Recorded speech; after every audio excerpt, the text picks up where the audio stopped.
which will somewhat limit what we can say. Chief Diaz will address some of the specifics. I can say that we expect the person who was shot to survive.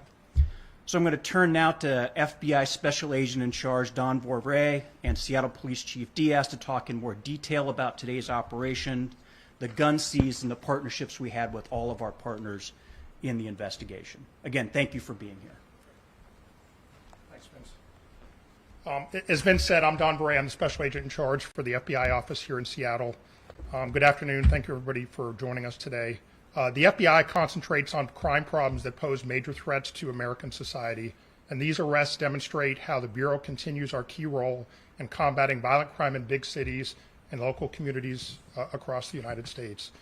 This event emphasizes our commitment at all levels of law enforcement for making our communities safer by getting illegally possessed firearms and dangerous drugs off the streets.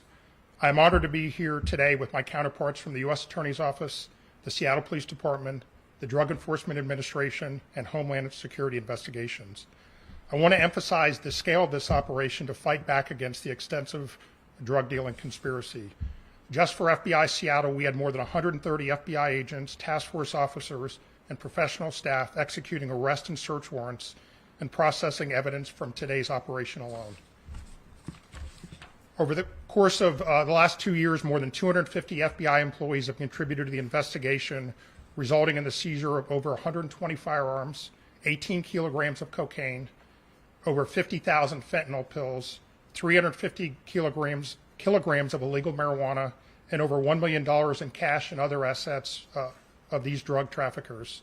And you can see a lot of here from the seizures back in April, and then today some photos here. For both the April takedown and our most current one today, 37 defendants were indicted. And over the course of the investigation, law enforcement teams from the FBI, DEA, Seattle Police Department, and other public safety organizations executed more than 135 search warrants on 59 separate locations and various vehicles and persons across the region. This would not be possible without our partnerships. OCDEF is the largest anti-crime task force in the country with more than 1,200 federal agents, 500 prosecutors, 5,000 state and local law enforcement, all committed to combating transnational crime and reducing the availability of illicit narcotics. Today's searches and arrests are a culmination of a multi-year effort by the FBI and our partners through the Safe Streets Task Force to disrupt and dismantle a major source of violence and drug dealing in the Seattle area. The FBI Safe Streets and Gang Unit administers 160 violent gang safe streets task forces nationwide, and 5 of these are located in Washington State. Safe Streets task forces are a vehicle through which federal, state, and local law enforcement agencies collaboratively address the violent crime plaguing our communities. These task forces pursue violent organizations through sustained, proactive violations such as racketeering, drug conspiracy, and firearms violations. Many of these organizations are sophisticated and well organized, all use violence to control the neighborhoods and boost their illegal money-making activities. Many subjects have made a career by preying on the very communities in which they reside. However, today's law enforcement action, coupled with the successful operations earlier this spring, will confirm our commitment to combat significant violent crime. And with that, I'd like to turn it over to Chief Diaz with the Seattle Police Department.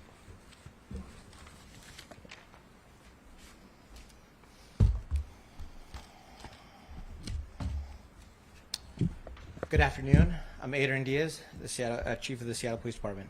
I want to thank thank you to the FBI and the U.S. Attorney's Office for bringing us together today so we can show you how we're addressing the growing wave of violent crime throughout the country and the Pacific Northwest.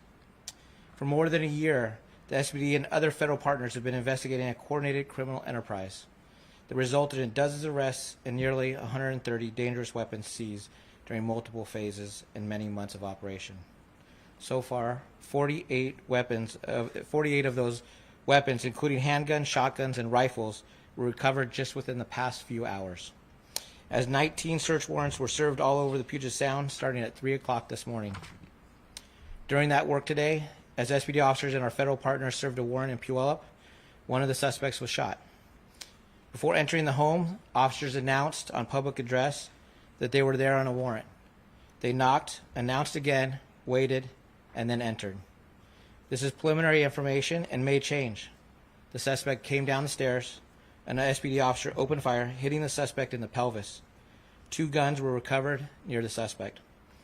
Multiple law enforcement personnel then provided first aid, applying a tourniquet and treating his wounds before the subject was taken to the hospital. This was all captured on officer's body-worn video, and as per SPD policy, the video will be released to the public within 72 hours. Also per policy, OIG, or Officer Inspector General, and the OPA, Office of Police Accountability, responded to the scene.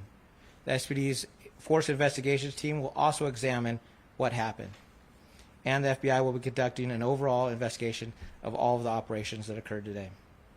This is a long-standing investigation, clearly highlighting the danger of this job. Since the first of the year, the SPD has recovered over 1,000 shell casings. And year to date, more than 220 shots have been fired in Seattle. This increase in gun violence concerns me very much. And today we were able to take 10 people into custody who have preyed on our communities. Not just today, but every day, the SPD is committed to arresting criminals suspected of gun and drug violence throughout the city of Seattle. The SPD is certain these joint efforts save lives today. We're gratified for nearly over 100 weapons are off the streets, and that many months of hard work by our officers and our partners has paid off. Thank you. Questions? Chief, the officer who fired his weapon, was he a task force officer, or was he brought in? It was my understanding that he may have just been brought in to add manpower to the task force search teams that were going in the house. Is that correct? So the officer that was actually involved was part of the planning process of many of these operations, and then he was part of our community response group that is trained in to be able to serve search warrants as well. Chief, in the last few years, we've seen several deaths in our area from high school students who thought they were taking a Percocet or OxyContin and it was laced with fentanyl. What is your message for those families today? They wanted justice for their kids, and Yeah. it happened.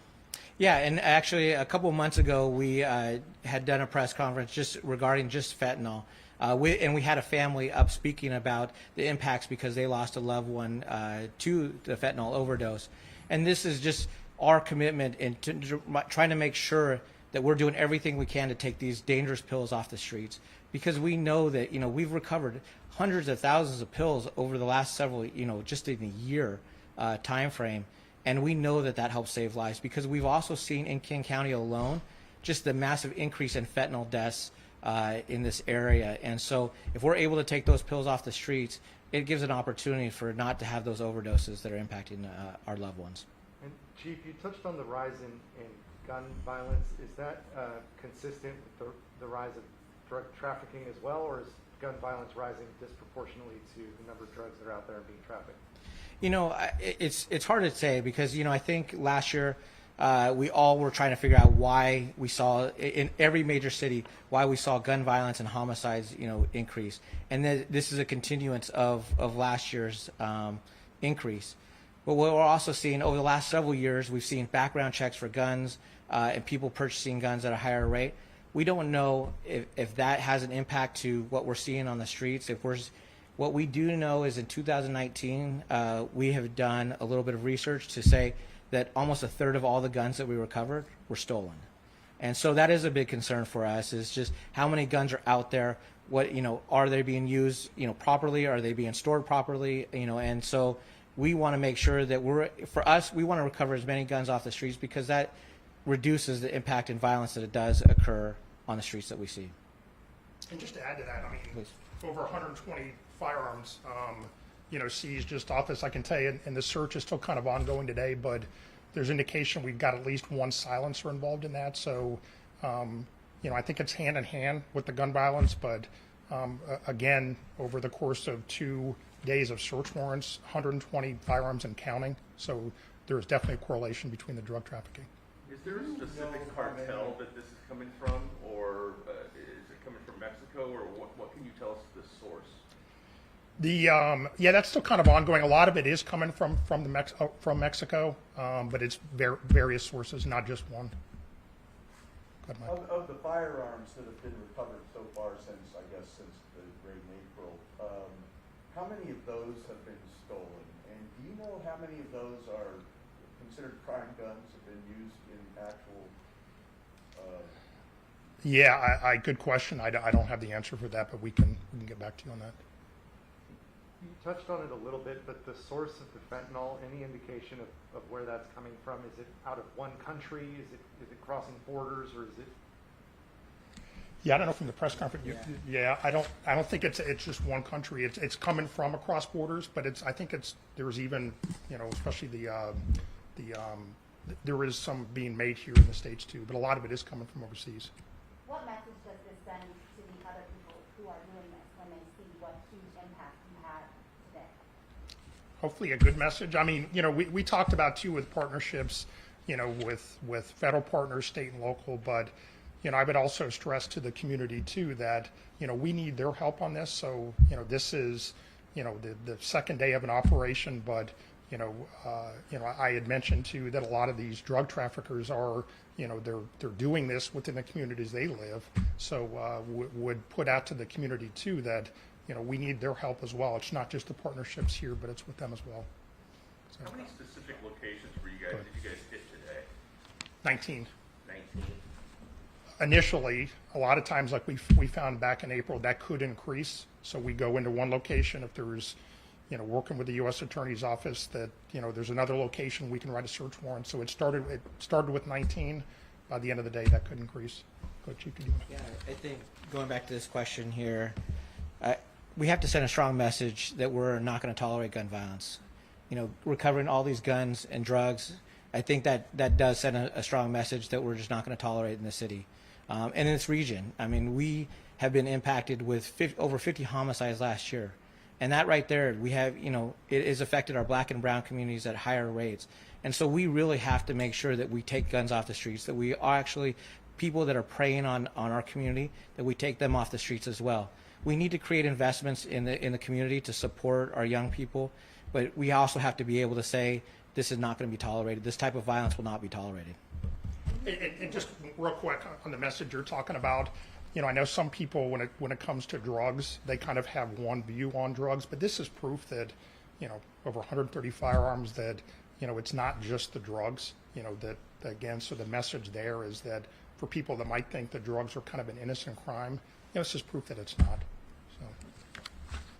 Can you speak to the impact that this kind of taking this off the street has on the kind of overall traffic that we have here in the area? I don't know about traffic. I think, taking all these guns off the streets, I'm hoping that it creates an impact in reducing some of the shootings that we've had and shots fired that we had. I was just, out on, the scene of Alki just on Monday. We did make an arrest in that case. But, and we did recover several guns in that case. And so, what we're seeing is just more and more guns being fired. And it's not just like, some of it is, related to groups, fighting over each other. There is some of it related to that we've seen in encampments and RVs. But we've also seen some really random stuff with people just having an argument and then pulling out a gun. And, I wish I knew why we could have that, how we could address that senseless type of violence. But by actually taking the one common denominator, the gun off the street, maybe, people can have an argument and it actually doesn't turn violent. So I hope this creates that, a significant impact. I mean, 48 guns just today alone, just in a couple hours. I hope to see some of those shootings really start to go down and make that impact in the community. Chief, how many of those 48 guns are crime guns, or guns that are stolen or have been used in crimes? Or, I mean, people have guns. You go to a house, you might find a gun in these cases. I know you're linking the guns and the drugs, but yeah.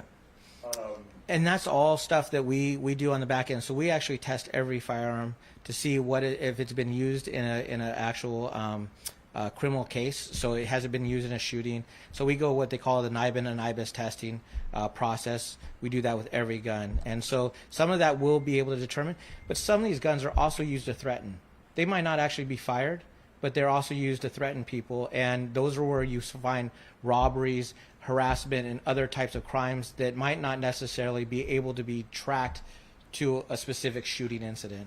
And so, you know, I think what we do know is this has been a very coordinated criminal enterprise, and we know that all of the drugs and guns are all the guns, or I should say drugs, that we've recovered. People who are, you know, when they do that kind of operation, they're not focused on carrying those guns as law-abiding citizens. They're focused on crime. And so I know that having these guns off the streets is making sure the guns are out of the criminals' hands. Do you know if the individual who your officer shot today, you say that there were guns found in his, I think you said in his vicinity, were any shots, did he fire any shots at your officer? That'll still be part of the investigation, so we're still determining that. How do you get more of these guns off the streets? What can you learn from this? You know, I think this is that partnership with our federal partners. I think it's U.S. Attorney, and we have DEA, we've got, you know, HSI, we've got a variety of different, you know, federal partners that have assisted us and that have come together and being able to make a dent in some of this. But this is an ongoing battle for trying to address overall violent crime. And so this doesn't stop just here. It continues on, and I think that's where these strong partnerships are so valuable. Can you talk to the range of severity of the charges that these suspects may be facing? Yes, so the indictments, which I think copies are available to you folks, they're going to range in severity. Some of the drug charges will carry mandatory minimums between 5 to 10 years with maximums above that and guideline ranges above that, depending on where firearms are found.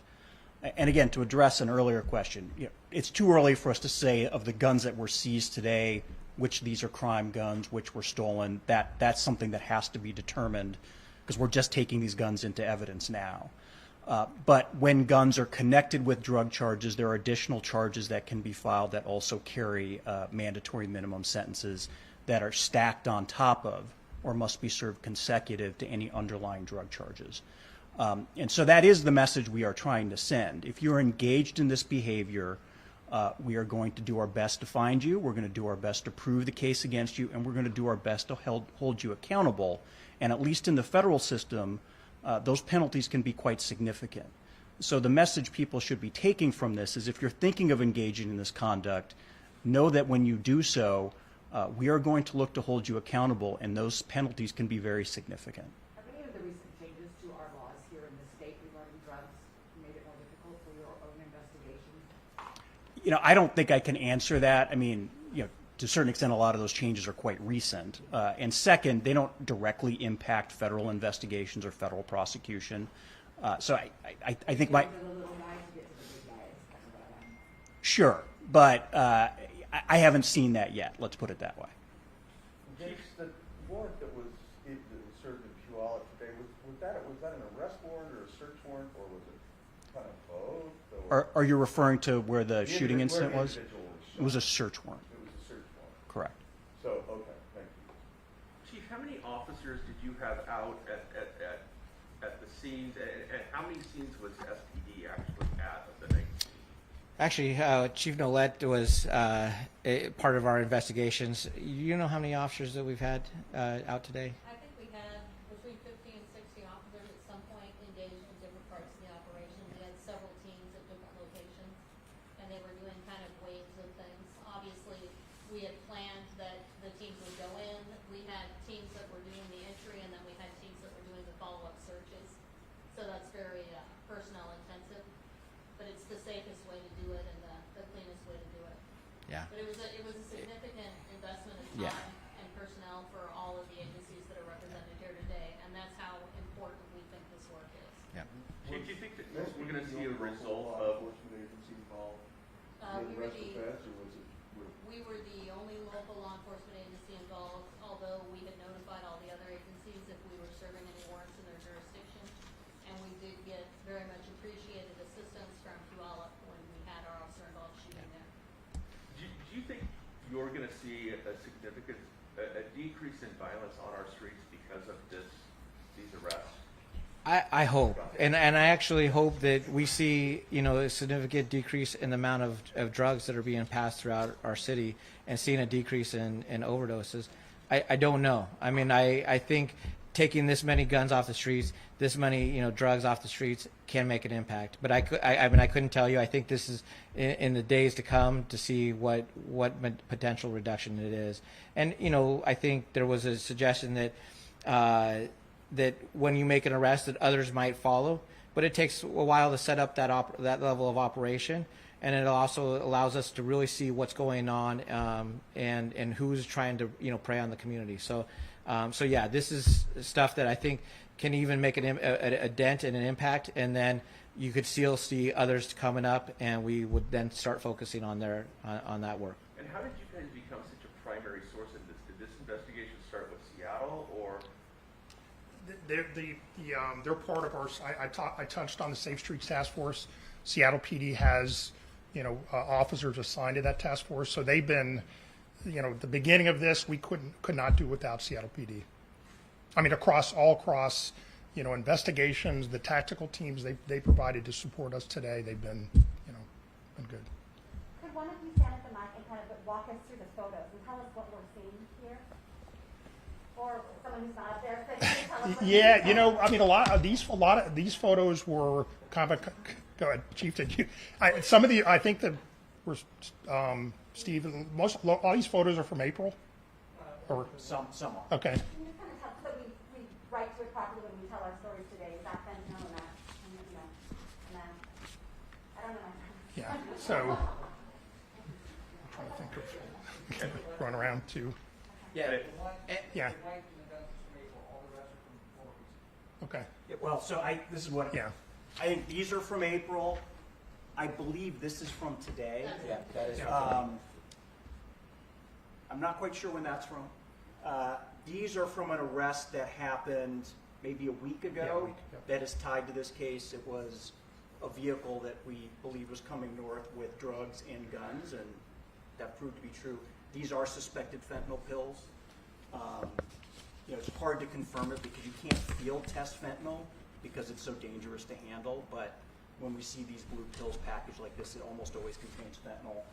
And again, I believe this is the same drugs on the scale in a hidden compartment, but I couldn't tell you exactly when that was recovered. When you say fentanyl, do you mean pills that contain fentanyl that they're attempting to pass off as something else?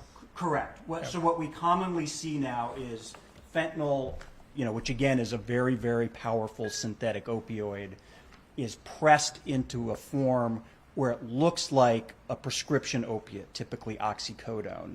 You know, they're commonly called M30s because you'll often see the letter M embossed on one side and 30 on the other side, which is characteristic of a prescription opiate pill. But when they're tested, they don't have oxycodone in them, they have fentanyl, which is part of the reason it's so dangerous. You know, fentanyl is a very powerful drug in its own right, but if you think you're taking a different drug, you know, they're similar, they're both opiates, but you think you're taking a less powerful drug and you don't know what you're doing, it's much more likely that you're going to overdose, and that's why they're so dangerous. So that's what we believe is in those bags on the picture that's the second from the left. Isn't the fentanyl also the street fentanyl often homemade, more like not your medical grade fentanyl? It's different, right? Correct. So, and then the other problem is, you know, these pills are not being made by a pharmaceutical company in a lab. It's somebody with a pill press, and they've got the fentanyl, they've got the cut or the binder, because most of what's in those pills is not the active ingredient. It's a very small amount. But do they know what they're doing? Are they getting an even amount of the controlled substance in each pill? Probably not. So one pill might have a relatively small amount of the drug. The next pill might have way, way too much. And the quality control is not what you would expect if it was being made by a regulated pharmaceutical company. It's being made by somebody in their garage or, you know, in some, you know, black market lab. And, you know, you get what you get, which can be very dangerous.